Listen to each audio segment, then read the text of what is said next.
Bonjour, merci de m'avoir invité pour vous parler de ce sujet. Donc repousser les limites de la radiologie interventionnelle, est-ce toujours pertinent? Donc moi je travaille en radiologie interventionnelle à l'hôpital Tenon et je vais essayer de répondre à cette question.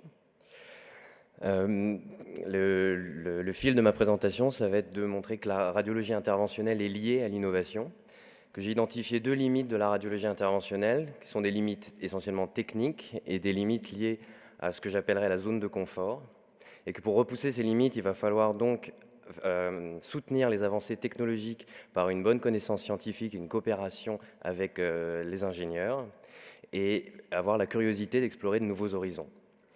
Enfin, la pertinence des innovations et du fait de repousser ces limites dépendra des données de la littérature que nous sommes capables de fournir. Donc le plan que je vais suivre, c'est ça. Je vais vous parler un petit peu de l'innovation et des deux limites que j'y ai trouvées, et ensuite de la pertinence. Donc, tout d'abord, les limites techniques de la radiologie interventionnelle. Radiologie et innovation technologique sont liées. Pour preuve, seulement 2 ans après l'apparition et la découverte des rayons X par Röntgen, Antoine Becler a mis en place le premier appareil de radiologie à l'hôpital Tenon à Paris à destinée médicale. Ensuite, un peu plus tard, l'invention du microprocesseur a permis de développer les puissances de calcul des ordinateurs et donc à laisser la voie au scanner et à l'IRM. Et encore plus récemment, on voit que l'intelligence artificielle en médecine, ses premières applications sont en radiologie. Donc, plus spécifiquement pour la radiologie interventionnelle, on voit que c'est une spécialité récente, vu qu'elle a moins de 50 ans, et qu'elle est poussée par le développement des nouvelles technologies, que ce soit pour les matériaux, avec la miniaturisation, donc comme on l'a vu, des microprocesseurs ou des sondes de cryothérapie, aux matériaux et aux processus industriels, comme l'extrusion des matières plastiques, qui a permis de créer les cathéters, et puis les microcathéters de plus en plus petits, les innovations dans le domaine de l'informatique, avec l'imagerie numérique, nous a permis d'avoir aujourd'hui l'angiographie de soustraction, le cone beam, et les innovations de type plus, on va dire, fondamentales en informatique, comme les cartes graphiques, qui ont permis de développer les systèmes de guidage grâce à la segmentation et au recalage. Et enfin, on bénéficie même en radiologie des nouvelles techniques, que sont par exemple l'électroporation ou l'histotripsie. Donc, innovation technologique et radio-interventionnelle sont liées. Et donc, les limites de la radiologie interventionnelle sont pour partie les limites de la technologie.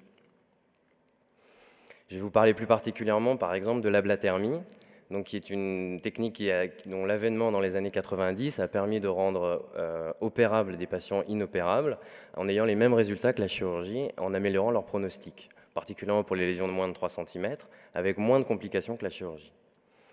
Mais aujourd'hui encore, il existe des limites techniques à l'ablation percutanée hépatique, qui sont essentiellement les lésions centrales, de grande taille, mais qui sont aussi liées au ciblage et à la visibilité de la lésion. Donc, je vous montre un cas récemment publié. Il s'agit d'un patient de 48 ans qui a eu 2 ans après une néphrectomie gauche l'apparition d'une métastase de 4 cm centrale. Elle progresse après immunothérapie et elle est, du fait de ses contacts vasculaires, récusée pour la chirurgie. On propose alors un traitement en radiologie interventionnelle. Quelles sont les limites de ce traitement? Déjà la taille, comme je vous l'ai dit, moins de 3 cm et plus de 3 cm, c'est déjà une difficulté pour la radiologie interventionnelle, en théorie. La nature de la lésion, on sait que pour les métastases, il faut des plus grosses marges d'ablation que pour le carcinome hépatocellulaire. La proximité vasculaire qui rend forcément difficile l'ablation du fait, comme vous le savez, de ce qu'on appelle les heat sink effects, ou les modifications de la température qui sont liées au flux vasculaire. La proximité biliaire est une vraie complication qu'on peut avoir. Si on chauffe trop fort, on peut créer des nécroses biliaires et un vrai souci pour le patient. Ici, comme vous l'avez tous remarqué, il y a une interposition du côlon entre la paroi et la capsule hépatique. Donc en échographie, la lésion était très difficilement visible. Et donc quelle technique peut-on employer? Donc le chaud, micro-ondes, radiofréquences, c'est là où dans la littérature il y a le plus de données. C'est efficace, mais là dans cette situation, on s'expose à de graves complications.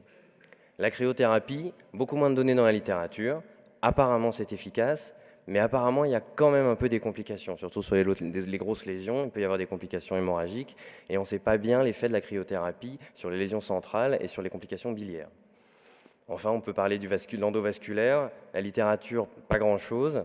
L'efficacité, on ne sait pas. Et les complications, a priori, pas énormes, quoique. Pour le ciblage, l'échographie, comme on vient d'en parler, c'est une méthode en temps réel et qui permet d'obtenir des doubles obliquités. Le problème, c'est qu'ici, là, le shell IDT nous rend difficile la visibilité de la lésion. Le scanner, ce qui est bien, c'est qu'on voit très bien la lésion en scanner. Malheureusement, comme on l'a vu, on n'a pas accès à la double ubiquité et on est encore gêné par le shell IDT. Enfin, le code beam CT, bonne modalité d'imagerie, on voit difficilement la lésion, mais par contre, on peut avoir des obliquités différentes qu'au scanner. Donc nous, ce qu'on a fait, c'est une électrochimiothérapie avec fusion, échographie et cone beam. On a mis 6 aiguilles, de la bléomycine en intraveineux pendant 8 minutes, 8 pulses et un pullback. C'est-à-dire, en gros, on fait 2 ablations pour pouvoir avoir en retirant les aiguilles afin d'avoir une plus grosse zone d'ablation. Voilà, pas de suspense, je vous montre le résultat immédiat. On a une destruction tumorale. Là, on a une destruction tumorale complète, pas de thrombosport, pas de thrombose artérielle, pas de dilatation biliaire. Donc on a un excellent résultat. Qu'est-ce que l'électrochimiothérapie ? C'est une technique qui combine l'électroporation réversible, donc avec des pulses électriques courts et intenses qui augmentent la perméabilité membranaire, et la chimiothérapie, plus particulièrement des drogues cytotoxiques intracellulaires, comme la bléomycine ou le cisplatine. Comment ça fonctionne ? On met en position les aiguilles dans la zone à traiter, on fait une perfusion périphérique intraveineuse de bléomycine, on attend un petit peu que la concentration maximale de produit soit retrouvée dans la tumeur. On applique les pulses électriques qui perméabilisent la membrane et qui laissent passer la chimiothérapie. Donc l'électrochimiothérapie est une méthode d'ablation, n'est pas vraiment une méthode d'ablation et on la caractérise plus comme un drug delivery system, donc une méthode d'apporter le traitement. Et donc, il y a une modification de la polarisation membranaire qui permet l'ouverture temporaire de pores membranaires, le passage de grosses molécules. Elle multiplie par 1000 l'efficacité de la bléomycine. Et il a été aussi montré que ça diminue le flux sanguin pendant 24 heures, ce qui augmente le fait que la tumeur soit baignée de chimiothérapie. Ça épargne les tissus sains parce que l'efficacité de la chimiothérapie était essentiellement sur les cellules en division. Et c'est responsable d'une nécrose cellulaire très importante, et donc très à la mode actuellement, notamment dans les effets immunitaires. Concernant la fusion, on vient d'en parler, donc je n'irai pas beaucoup plus loin dessus. On a fait une fusion avec un capteur cutané, en recalage avec l'échographie, qui nous a permis d'anticiper le positionnement des aiguilles. Je vais parler d'une autre application dans les métastases vertébrales avec une lésion plus postérieure et une extension tumorale importante. Cette patiente avec un cancer du sein, avec des lésions condensantes, une atteinte épidurale, malgré la radiothérapie, son échelle visuelle numérique était à 70 mm et une progression rapide avec l'apparition d'une cruralgie. Donc, quelle technique on peut lui proposer? La vertébroplastie. A priori, c'est efficace, mais dans les lésions condensantes, on va avoir du mal à mettre du ciment. La blathermie, a priori, c'est une bonne modalité, surtout dans les lésions condensantes. Malheureusement, avec l'atteinte postérieure, c'est un petit peu risqué sur la moelle. D'un point de vue vasculaire, l'embolisation est rapportée comme efficace, mais il faut se méfier dans ces localisations et bien chercher l'artère d'Adamkiewicz. Donc on a encore réalisé une électrochimiothérapie avec 6 aiguilles en L1 et L2 L3, de la bléomycine et des pulses à 2100 volts par centimètre. Le résultat à 1 mois, c'est une destruction tumorale centrée sur L2, pas de déficit neurologique. Sur un TEP scan réalisé à 6 mois, on voit qu'il y a un hypermétabolisme résiduel postérieur et en périphérie, mais la patiente a eu un sevrage morphinique et une EVA satisfaisante sous traitement antalgique de palier 1. Donc maintenant, je vais vous parler de l'autre limite que j'ai identifiée de la radiologie interventionnelle, qui est cette limite que j'appelle de zone de confort et la nécessité parfois d'explorer de nouveaux horizons.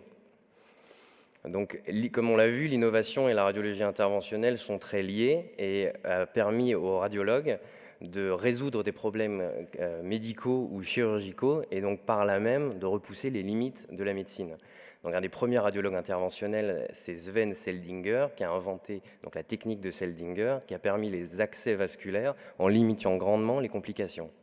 Ceci a laissé la voie à l'angiographie et à toutes ses applications dans le traitement et la caractérisation, par exemple très précocement des pathologies coronaires, puis de l'hémorragie digestive à une heure où il n'y avait pas encore les endoscopes souples. Plus récemment, on a caractérisé les pathologies de toutes les artères et on a même réussi le pari qui était de déboucher les artères cérébrales. Donc aujourd'hui, quels sont les problèmes que résout la radiologie interventionnelle? Je vous en ai listé quelques-uns, dont les 3 premiers qui sont français, donc ils sont importants de les noter. Le traitement des hémorroïdes internes, l'embolisation par Vincent Vidal, emboroïde, l'embolisation avec du matériel résorbable qui permet d'ouvrir la radiologie interventionnelle au pays du tiers-monde. Les pontages extra-anatomiques endovasculaires, aussi l'embolisation bariatrique qui permettrait de diminuer la masse grasse de certains patients, et même la cryothérapie de la vésicule biliaire. Je vais vous parler d'une petite spécificité qu'on fait nous à l'hôpital Tenon, qui est la cryothérapie des nodules pariétaux d'endométriose. Par exemple, cette patiente de 33 ans qui présente une tuméfaction douloureuse avec un EVA fluctuant entre 6 et 9 sur une cicatrice de césarienne. Donc, comme on voit très bien ici, il y a un nodule avec un petit spot hémorragique qu'on voit très bien en échographie. Donc, quelle a été la proposition de traitement chirurgical? Donc, exérèse large du nodule, reconstruction des plans musculaires avec lambeau sus-ombilical, mise en place d'une plaque de Vicryl sur les plombs. Ça fait quand même une opération très lourde. Et le risque, avec toujours un risque, c'est l'implantation d'un nouvel implant d'endométriose sur la plaque de Vicryl. Donc, une publication récente a comparé l'effet de la cryothérapie à la chirurgie. Donc on voit que l'efficacité à 1 an est très comparable, même si elle diminue à 2 ans, mais un taux de complications et les séquelles esthétiques qui n'a rien à voir, et sans parler de la durée d'hospitalisation et donc du coût pour la société.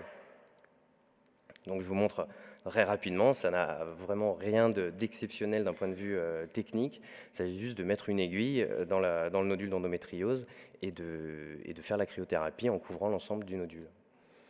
Voilà le résultat, avant-après, on a une vraie diminution de la taille du nodule. La patiente est soulagée, même si elle sent toujours une tuméfaction, mais elle n'a plus de douleur. Donc maintenant, la deuxième partie du topo, c'était répondre à la question, est-ce que c'est toujours pertinent de repousser les limites de la radiologie interventionnelle? Alors, je me suis inspiré du marketing, en fait, avec ce qu'ils appellent les pièges de l'innovation, qui parleront sûrement à certains, avec ce qu'on appelle le succès technologique, mais l'échec commercial, qui en plus apparemment est une spécialité française, comme on voit le Concorde ici et l'Aérotrain, qui n'ont pas marché. En gros, pourquoi ça ne marche pas? Il y a a priori 2 écueils. C'est l'incompréhension entre la nouveauté technologique et le ciblage, la cible thérapeutique. Donc un exemple, ça a été l'électroporation irréversible pulmonaire. Donc a priori une idée intéressante, mais 60% de récurrence à 6 mois, 1 an, et une récurrence qui est expliquée parce que, comme vous l'avez vu tout à l'heure, ça fonctionne sur des pulses électriques. Donc si on a une zone parfaitement isolante comme le poumon, ça ne va pas marcher. Donc la première étude a montré le peu d'intérêt de la technique. Et donc ceci illustre l'importance de l'innovation et de la recherche médicale, mais en coopération. Ceci revient à la deuxième partie de ce volet, au deuxième écueil, c'est-à-dire que pour pouvoir promouvoir une technique, il faut qu'on ait des preuves solides. Et donc là, je me suis intéressé à autre chose, c'est ce qu'on appelle la décision partagée, qui est le fondement de l'Obamacare, c'est-à-dire une décision prise en partenariat entre le patient et son médecin référent. C'est-à-dire que le médecin référent se doit d'une information claire sur les efficacités et les risques du traitement, de son coût pour le patient ou pour la société, et tout ça en accord avec les préférences et les valeurs du patient. L'idée étant que l'information complète du patient permet son adhésion au traitement, donc de meilleurs résultats, et en théorie, une harmonisation des variations de traitement entre les différentes régions. Qu'en est-il de la radiologie interventionnelle? Le problème, c'est que le clinicien référent, car le radiologue interventionnel ne sera probablement jamais le médecin référent du patient, surtout en oncologie, le clinicien ne connaît pas les procédures de radiologie interventionnelle. Et les données de la littérature que le clinicien peut donner en radiologie interventionnelle à son patient sont pauvres, essentiellement sur les résultats cliniques à 30 jours et sur les résultats en termes de coût et d'efficacité. C'est-à-dire que une majeure partie des publications en radiologie s'attachent souvent à dire qu'il y a 100% de réussite immédiate, ce qui n'est pas forcément très pertinent pour le patient.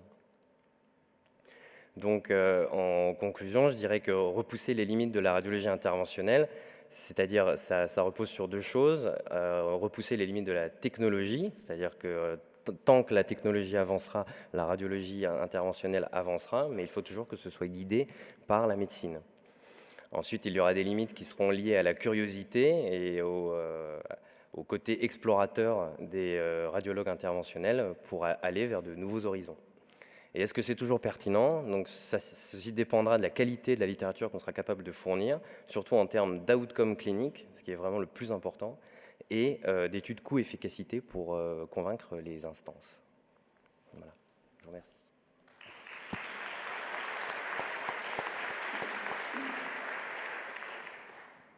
Merci Mathias pour cette belle présentation. Est-ce qu'il y a des questions dans la salle?